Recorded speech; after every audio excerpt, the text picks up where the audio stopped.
going to be on if EDP 444 is going to go to jail. And this is part 2. So first I want to ask, what was Mike Clum's intentions with this documentary?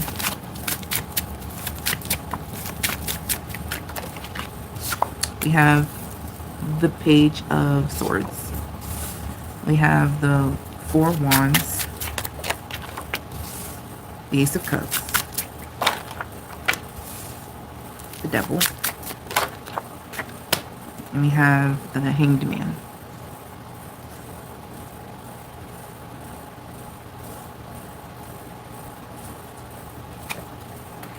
Well, in regards to producing documentaries or film, I think that is a passion of his. Also, I think he was interested in the psychology behind EDP's mind. And also, I think he also did this work for portfolio reasons as well. And also, somebody had presented him with the opportunity as well. I think somebody had handed him the opportunity. His intention...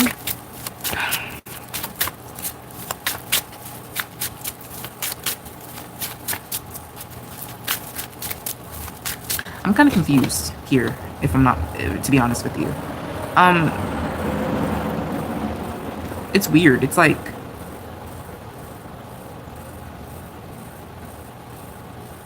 I guess he feels like he's doing a good thing, but there's a selfish reason here, to be honest. This could have been a portfolio project, and honestly, it cost little to nothing for him to film and do. And it was very budget friendly. It feels like this energy feels like killing two birds with one stone. I feel like he met some sort of criteria or requirement with this documentary. And on top of that, it's very successful. It's doing very well. That's a plus. I do think that, at some point in filming, as the process went along of filming everything in regards to interviewing certain people, I do think that eventually he found his purpose of putting out this documentary, and he found his purpose in exposing something that was important for a good cause. But it initially started out as a requirement or something. Like, okay, I'm gonna be honest with you, like, I'm getting portfolio vibes here.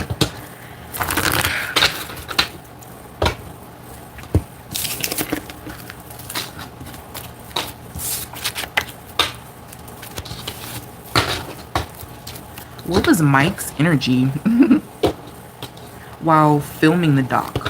What was Mike Clum's general energy while filming EDP?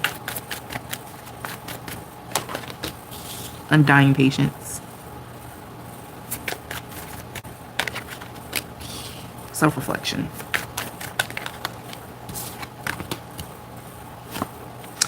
Y'all, I really think that he's actually, just like how the documentary showed, I really think that he actually sat in on EDP, really picked his brain apart, really getting to know him.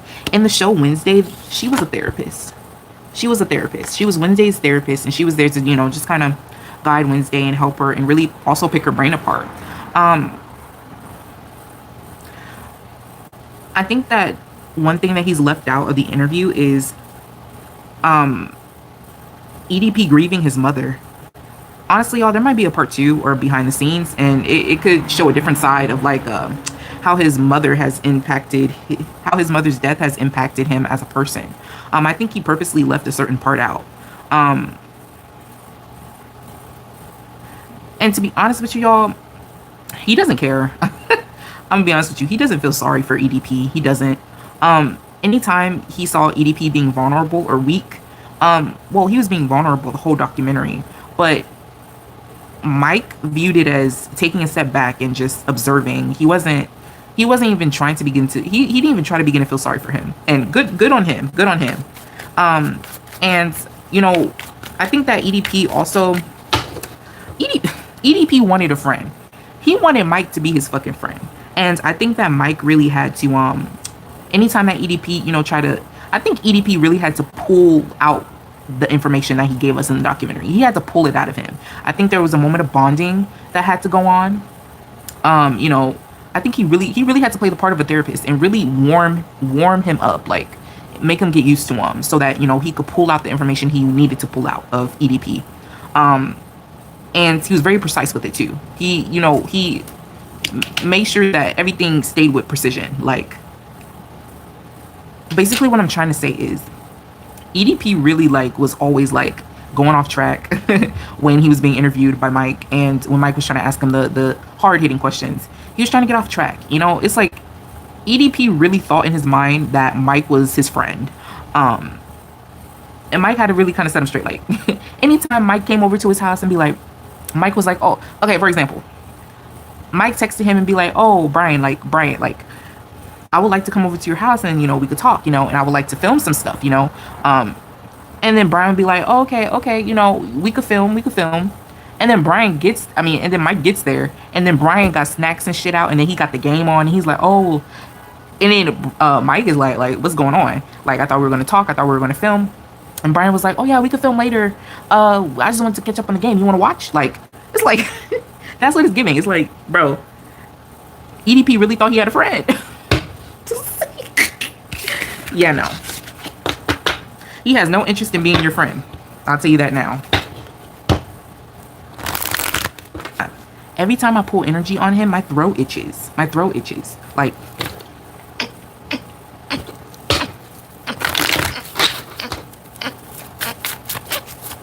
why wasn't EDP prosecuted yet? Why wasn't EDP 445 prosecuted yet? You have the Queen of Swords, the Two of Pentacles, the Chariot,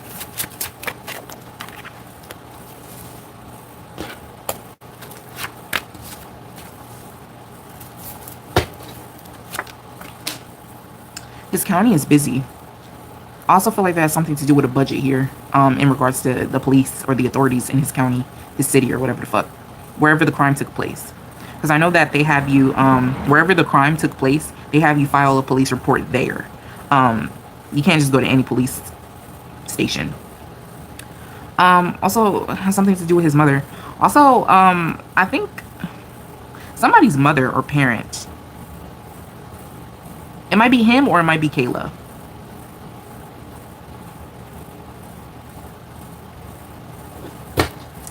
I don't understand. Hold on. Can you clarify the Chariot?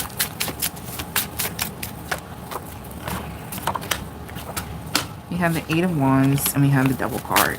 Can you clarify the Six of Cups? There's the child energy.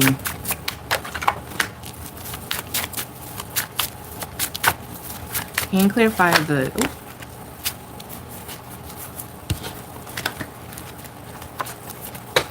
Can you clarify the Two of Pentacles?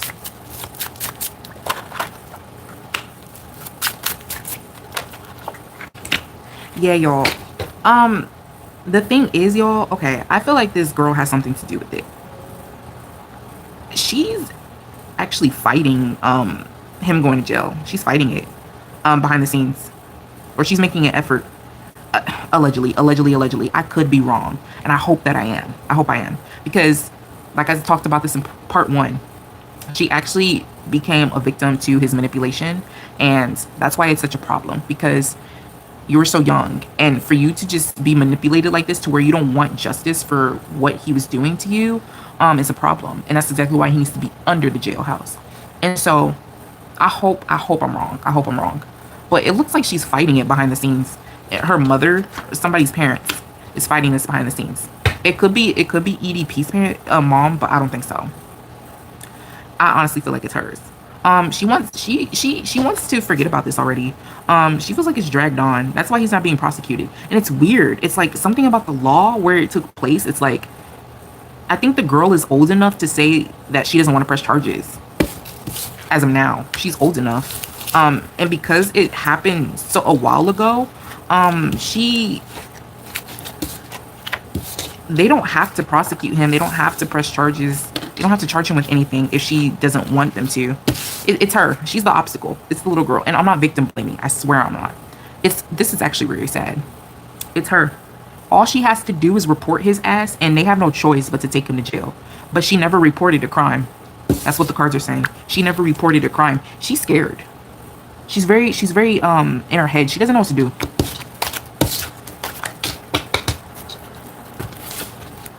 And I know that because they caught him, they can easily report him and take him to jail. But it's something about the laws in Nevada or wherever this took place. It's something about the laws to where she has to report it in order for something to be done now, especially since it happened a while ago. And I honestly feel like her parents are strongly urging her not to. And everybody's pulling her every which way. When she said that she feels, I honestly feel like there's a lot of pressure on this young girl because of this man. There is. And these people think that they're trying to help by urging her to lock him up. But she is being exploited by these people. She is being exploited. She's being used as bait to get him locked up. And I don't know how to feel about that, y'all. Yes, it might be for a good cause, but it's like, I don't know, y'all. It does feel like exploitation on her end, and y'all are putting a lot of pressure on this girl. And I'm sorry, but it's making her not want to deal with it at all. And the more you push her, you're not. I'm gonna just be honest with you. The more you push her, you're not gonna convince her to press charges on him. You're not. You're actually going to make her step back, and you're gonna make her do the complete opposite. So y'all need to leave her alone, respectfully, and let her figure it out. How does EDP 445's legal team feel about the situation?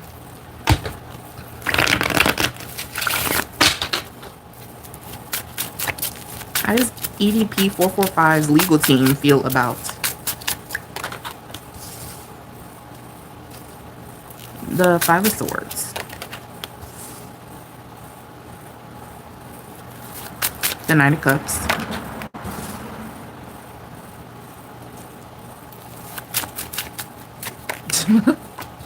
y'all? I thought so, y'all. They're like, we hanging on by a thread. They feel like he's lucky. You're lucky. And I feel like it's the girl. She's not pressing charges. That's the thing. That's the only thing that's keeping him from going to jail. This is a lost cause. They feel like it's a lost cause. He feels like, you're going to lose. You're going to lose. You're not going to win this case. But I better have my money either way. I want my money.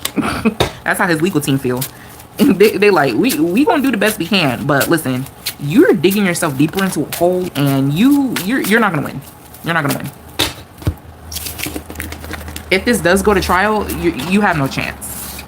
And it's like, you keep talking. There's not even a way we could tackle this shit and make it seem like, I don't know.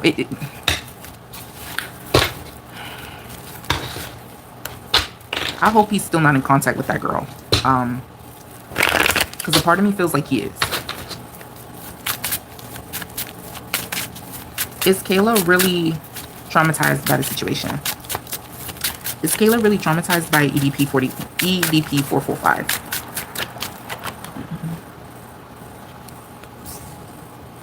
We have the Judgment.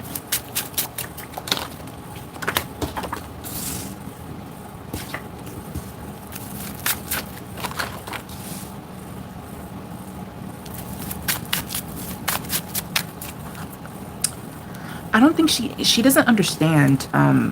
Again, her mind. I think that this girl has a lot of trauma. I think that this girl came from a broken home. I think her life was already difficult prior to meeting him. And she's something about her mind. It's like she doesn't understand the gravity of the situation yet. So is she traumatized? I think as of now, as of now, she feels more overwhelmed than anything. Because there's a spotlight on her now. I'm gonna be honest with you, y'all.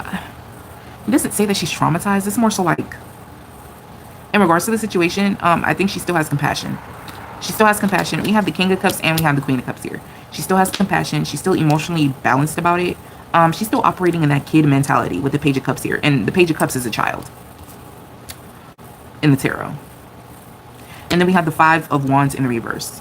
No, she doesn't have any negative feelings towards EDP. She doesn't. It's weird. It's like, I don't know. It's like, I can only chalk it up to she's young in the mind still, and so she doesn't understand, and or she might have some sort of Stockholm syndrome. But you know what? Either way, I think it has something to do with the trauma that was already inflicted on her prior to meeting him. I honestly think that her life is not very, it's not very, I don't think she has a good support system.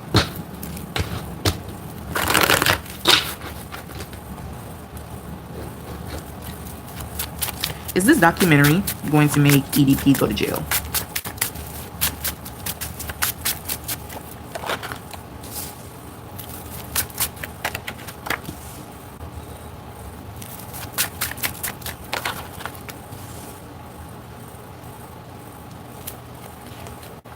You know what, y'all? Yes.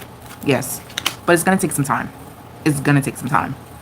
And I don't think it has something to do with Kayla. I think it has something to do with another victim. It's going to take some time for him to be prosecuted and sent away. And he's going to try to fight it too. I see him going to court. I see him fighting a legal battle for sure. But I can't, I want to say yes, it'll lead to incarceration. But it could go either way, to be honest, when it comes to, with the Wheel of Fortune here. It could go either way. It depends on how much money he got.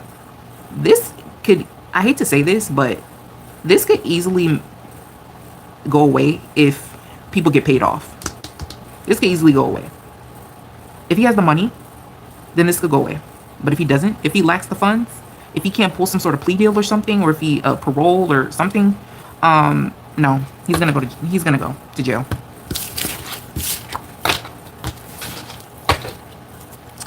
Will EDP 445 ever change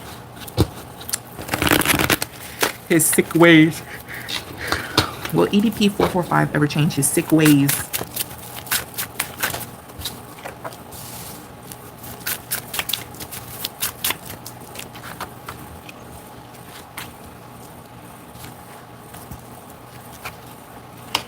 No. No. No time soon, y'all. As a matter of fact, I think he's y'all, he gonna start a cult. He gonna find like-minded people.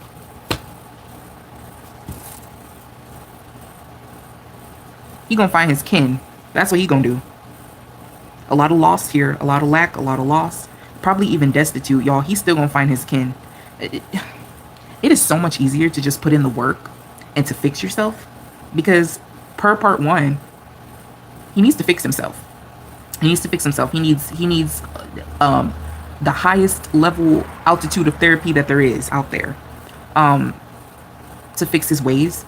And until then, God is saying, you shall suffer. You shall suffer. And I see it. I see him suffering. I see him being resilient and have the biggest ego ever. Ego is bigger than his motherfucking BMI, bitch. The ego outweighs the BMI. And that's it. And just imagine how much ego that is if it outweighs his BMI, bitch. I see him finding his kin, building a cult, bitch, and becoming a little fat ass Andrew Tate. I hope you guys enjoyed. Okay, and I'll leave this reading here, and I'll see you guys next time. Okay, bye.